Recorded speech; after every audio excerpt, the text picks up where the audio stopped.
जय श्री कृष्णा। कैसे हैं आप लोग फ्रेंड्स। आज की चर्चा काफ़ी महत्वपूर्ण होने जा रही है। आज हम चर्चा करने जा रहे हैं एक ऐसे प्लेनेट की जो हमारे जीवन में सकारात्मकता के लिए जाना जाता है।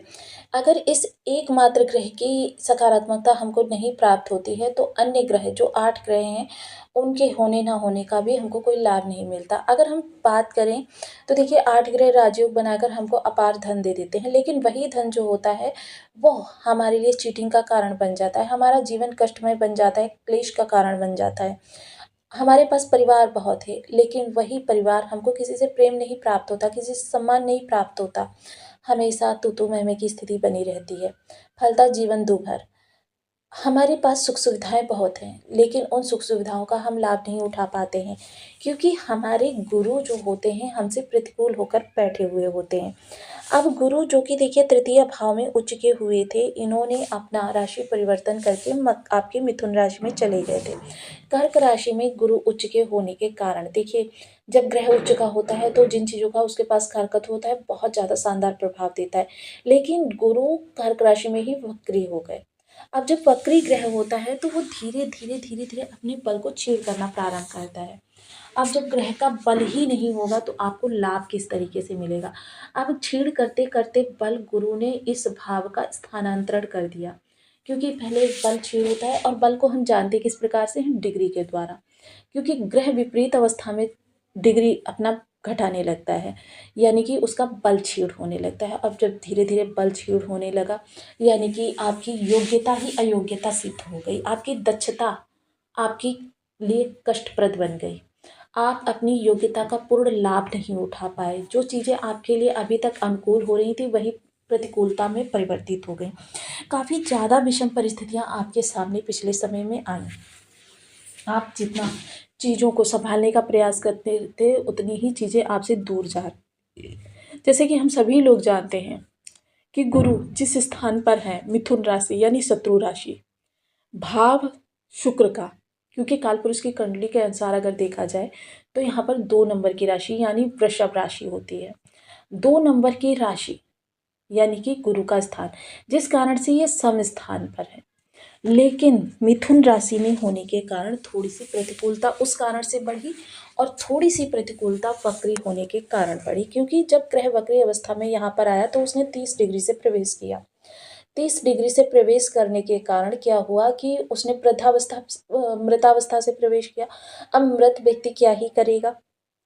जब मृतावस्था से प्रवेश किया तो इसके प्रभाव ना के बराबर हो गए, तो आपको कहीं से भी गुरु की सकारात्मकता नहीं प्राप्त हो गई। लेकिन अब गुरु की सकारात्मकता हमारे लिए फिर से पुनः प्रभाव में आने जा रही है, क्योंकि जनवरी, ये जो हम जनवरी में प्रवेश कर रहे हैं तो यहाँ से अब गुरु मार्गी अवस्था में गोचर करने जा रहे हैं। मार्गी होने के बाद देखिए, गुरु इसी स्थान से आपको 3 जून तक प्रभाव देते रहेंगे। ये आपके लिए 6 जनवरी से मार्गी हो जाएंगे और आपको जून तक इसी स्थान से प्रभाव मिलते रहेंगे। अब जून से लेकर अक्टूबर तक गुरु कर्क राशि में प्रभाव देंगे, यानी कि उच्च के रहेंगे। तो ये 5 माह जो अभी आपके पास उपलब्ध हैं, ये 5 माह जो रहेंगे वो आपके लिए किस तरीके से रहेंगे। हालांकि डिग्री बल के आधार पर चीज़ें धीरे धीरे विस्तार में आएंगी, क्योंकि ग्रह जब वक्री होता है तो वो अपनी ही कारक चीज़ों में विषमता आपको देना प्रारंभ कर देता है। जैसे गुरु की अगर सकारात्मकता की चर्चा की जाए तो गुरु की सकारात्मकता हमको जीवन के आरंभ से लेकर मृत्यु पर्यंत तक चाहिए होती है। जीवन में आपके स्वास्थ्य हो, आपका शिक्षा हो, आपका करियर हो, आपका करियर में स्थायित्व हो, विवाह सुख हो, दाम्पत्य जीवन हो, संतानोत्पत्ति हो, संतान का करियर हो, या आपके जीवन में समृद्धि हो, या संतान से मिलने वाला स्नेह हो। हर चीज़ में गुरु का कारकत्व बहुत ज़रूरी होता है, कि अगर गुरु का कारकत्व नहीं है तो समझ लीजिए वही चीज़ आपके लिए आपकी परेशानी का कारण बन जाती है। तो अब चर्चा को आगे बढ़ाते हैं और जानते हैं गुरु के मार्गी होने के बाद जो ये मिथुन राशि अपने प्रभाव देंगे, इनका आपको किस तरीके से प्रभाव मिलने जा रहा है। बनी रहिए हमारे साथ इस वीडियो में एंड तक, आपको बहुत कुछ जानने के लिए मिलेगा। वीडियो बहुत ज्ञानवर्धक होने वाला है। यदि आपके लग्न में 2 नंबर बना हुआ है तो ये राशिफल आपके लिए है। यदि कुंडली में कहीं भी चंद्रमा के साथ 2 नंबर बना हुआ है तो ये राशिफल आपके लिए। कुंडली ना होने की स्थिति में आपसे नाम राशि से भी देख सकते हैं। यदि अभी तक आपने अपने इस चैनल को सब्सक्राइब नहीं किया है तो प्लीज़ सब्सक्राइब कर लीजिए, वीडियो को लाइक कर दीजिए, चैनल को शेयर कर दीजिए। इससे होगा क्या कि हमारे आने वाले हर वीडियो की नोटिफिकेशन मिल सकेगी आपको सबसे पहले। एक प्यारा सा कमेंट करना बिल्कुल ना भूलें। कमेंट से हमें बहुत मोटिवेशन मिलता है, हौसला मिलता है और ये पता चलता है कि आप और क्या जानना चाहते हैं। गुरु जो कि मिथुन राशि में वक्री हुए थे, सबसे पहले आपकी वाणी को नियंत्रित करेंगे। आपकी वाणी के द्वारा सम्मान बढ़ेगा, वाणी के द्वारा किए जाने वाले कार्यों में बहुत ज़्यादा लाभ मिलेगा। जैसे बहुत सारे कार्य आजकल वाणी के द्वारा किए जाते हैं, जैसे कंसल्टेंट हो गया, या वाणी के द्वारा आपकी डीलिंग हो गई, या वाणी के द्वारा आप इंटरव्यू दे सकते हैं। वाणी के द्वारा आप किसी रिलेशन को अपना बना सकते हैं, बिगड़े हुए रिश्तों को सुधार सकते हैं, क्योंकि कुटुंबियों का भी ये भाव होता है, आपके अड़ोस पड़ोस का भी ये भाव होता है। आपके सम्मान में विशेष वृद्धि होती हुई देखी जाएगी, धन आगमन के सोर्स बढ़ेंगे और आपके खान पान सात्विक रखें तो ज़्यादा अच्छा होगा। भज्य बच्चे से तो बिल्कुल आपको दूरी बनाकर रखनी है। किसी भी स्थिति में भज्य बच्चे का आपको सेवन नहीं करना है, वरना यही जो आपके लिए प्रभाव है विषमता में बदल जाएंगे। साथ ही साथ अगर चर्चा करें तो इस समय देखिए आपके लाभ में वृद्धि होगी। किस कारण से होगी अभी आगे वीडियो में हम जानेंगे। बहुत महत्वपूर्ण इस समय पर आपको गुरु के प्रभाव मिलने जा रहे हैं, जो आपके जीवन में विस्तार उपलब्ध कराने जा रहे हैं। विस्तार क्या होता है? देखिए, जिन चीज़ों में हम जो भी समृद्धि कारक चीज़ें हैं, उन चीज़ों में वृद्धि होती है। आपके ज्ञान में वृद्धि होती है, आपके अध्यात्म में वृद्धि होती है, आपको आध्यात्मिक भी बनाते हैं, लेकिन साथ ही साथ आपकी भौतिक सुख सुविधाओं में भी वृद्धि प्रदान करते हैं। आपके पड़ोसियों से भी आपकी प्रतिष्ठा बढ़ती हुई देखी जाएगी, आप चर्चा का कारण बन जाएंगे। पंचम दृष्टि जो इस समय आपके विवाह स्थान पर जा रही है, यह आपके वैवाहिक जीवन को सुखमय बनाने का कार्य करेगी। अगर आपके और आपके पार्टनर के बीच में सब कुछ अच्छा नहीं चल रहा है, तो सारे रिलेशंस को या सारे मतभेद को ये हटाने का कार्य करेगी और फिर से एक बार आपके जीवन को प्रगाढ़ रिश्तों में तब्दील करेगी।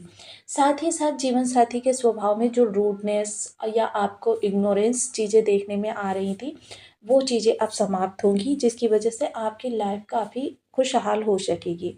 लाभ के भी आपके अच्छे योग बनेंगे।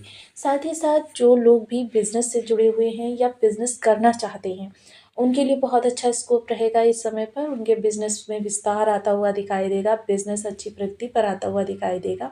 किसी भी प्रकार का आप बिजनेस कर रहे हो, उस बिजनेस को आगे की ओर ले जाने में आपको लोगों का भी सपोर्ट बहुत अच्छा मिलता हुआ देखा जाएगा। क्लाइंट वर्ग आपका बढ़ता हुआ देखा जा सकेगा। सप्तम दृष्टि जो भाग्य पर जाएगी, मोस्टली क्या था, ग्रह वक्री था, तो आपको भाग्य का कह सकते हैं 10% ही साथ मिल पा रहा था, यानी कि पूर्ण लाइफ आपकी ही मेहनत पर फोकस हो पा रही थी, जिसकी वजह से आप काफ़ी परेशान रहते थे कि आपको कोई भी कार्य में वो पूर्ण रूपेण सफलता नहीं मिल पा रही है। जब भाग्य का साथ मिलेगा तो ये धीरे धीरे प्रतिशत के हिसाब से बढ़ता चला जाएगा। जिस तरीके से आपके ग्रह की डिग्री अच्छी होती चली जाएंगी, उसी तरीके से क्या होगा कि आपको फिर से अपने जीवन में भाग्य का साथ मिलता हुआ देखा जाएगा। काफ़ी सारी समस्याएं ऐसी होंगी जो आपके थोड़े से प्रयास से सॉल्व हो सकेंगी।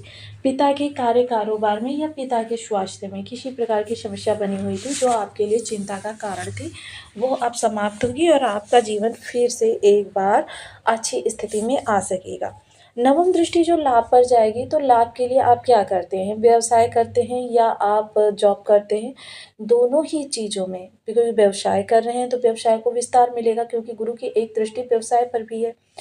व्यवसाय में लाभ मिलेगा और उसको विस्तार भी मिलेगा। पहले की अपेक्षा अब धीरे-धीरे, डे बाय डे आपका जो विस्तार लेता हुआ व्यापार है, वो आपको लाभ देना प्रारंभ करेगा। या आपके जो भी सोर्सेस ऐसे हैं कि आपने प्रयास तो बहुत किए, 100 अपना दिया, लेकिन किसी कारणवश आप उनको आगे की ओर नहीं बढ़ा पाए। उन कार्यों को अब फिर से एक बार फिर आपको कह सकते हैं कि लाभ की सिचुएशन में लेकर आएँगे। करियर, आपके कार्य का आपको क्रेडिट नहीं मिल पा रहा था, कार्य आप करते थे, उसका क्रेडिट दूसरे के पास जा रहा था, आपने 100% दिया, लेकिन आपके कार्य को हमेशा ही नकारा समझा गया। हर सिचुएशन से गुरु इस समय पर आपको निकालने का कार्य करेंगे। इस समय आपको लोगों का सपोर्ट भी बहुत अच्छा मिलेगा, नए मित्र भी बनेंगे। हालाँकि इस समय आपको जो नए मित्रों से लाभ भी अच्छा मिलता हुआ देखा जाएगा। यात्राएँ जो होंगी वो काफ़ी आपकी सफल रहने वाली हैं और इस समय टूर एंड ट्रैवल से जुड़े हुए लोगों के लिए तो बहुत अच्छा स्कोप निकल कर आने वाला है। किसी भी प्रकार से आप टूरिज़्म से जुड़े हुए हैं तो चाहे आप गाड़ियों का वहाँ पर कार्य करते हैं, गाइड का कार्य करते हैं या किसी प्रकार के आप खाद्य पदार्थ या किसी भी चीज़ को आप मुहैया कराते हैं, ऐसे लोगों के लिए बहुत अच्छा समय काल रहेगा। वैसे तो अगर इस समय पर आप तीर्थ यात्रा वगैरह करते हैं, तो उसका लाभ आपको बहुत अच्छा मिलता हुआ देखा जाएगा, क्योंकि इससे क्या होगा, आपके भाग्य और ज़्यादा इन्हांस होगी। या फिर घर के अंदर कोई शुभ कार्य करवाना, जैसे आप सत्यनारायण की कथा करवा सकते हैं। ये सारी चीज़ें आपको बहुत अच्छी इस समय पर रिस्पॉन्स देती हुई देखी जाएँगी। आपके जीवन की तमाम नेगेटिविटी इसमें समाप्त होने जा रही है। बड़े भाई-बहनों का आपको सपोर्ट अच्छा मिलता हुआ देखा जाएगा, या ऐसे लोग जो किसी भी कार्य में स्किल्ड हैं, यानी कि आपसे बहुत पहले से एक्सपीरियंस्ड हैं, ऐसे लोगों का साथ आपको ज़्यादा लाभ प्रदान कर सकेगा। क्योंकि उनके एक्सपीरियंस का, क्योंकि इस समय आपके ऑरा में वो पावर होगी कि हर कोई आप पर भरोसा करना चाहेगा। मोस्टली बहुत ही रेयर लोग ऐसे होंगे जो आप पर भरोसा नहीं करेंगे। इस समय आप ट्रस्ट का दूसरा नाम बन जाएँगे। तो काफ़ी महत्वपूर्ण ये समय काल आपके लिए जो पिछला था, वो काफ़ी नेगेटिव था आपके लिए। लेकिन अब आने वाला समय, क्योंकि अब गुरु की सकारात्मकता साथ में शामिल होने जा रही है, जिसकी वजह से बेटर समय आने वाला है। लेकिन धीरे-धीरे डिग्री वाइज़, जैसे-जैसे डिग्री पल आता जाएगा, वैसे-वैसे गुरु के प्रभाव मिलते चले जाएँगे। अब चर्चा अगर हम आगे बढ़ाएँ, तो देखिए सबसे पहले चर्चा का कारण रहेगा उपाय। देखिए उपाय क्या करने चाहिए, क्योंकि ग्रह के पास जिस प्रकार का बल होगा, उसी प्रकार के वो आपको प्रभाव दे सकेगा। सबसे पहले ओम ब्रह्म बृहस्पति नमः, इस बीज मंत्र का आप 1 माला, 2 माला, 5 माला, 7 माला, 11 माला का जप नियमित अपनी शुद्धानुसार करना प्रारंभ करें। पीपल वृक्ष पर या फिर केले के वृक्ष पर हल्दी मिश्रित जल का सिंचन नित्य प्रति करना प्रारंभ करें, जो आपको काफ़ी लाभ से परितोषित करेगी। इसके अलावा केसर का तिलक मस्तक, कंठ, जिह्वा पर करें। गंगा स्नान बहुत आपके लिए लाभप्रद रहने वाला है। इसके अतिरिक्त अगर आप चाहें तो देखिए, आप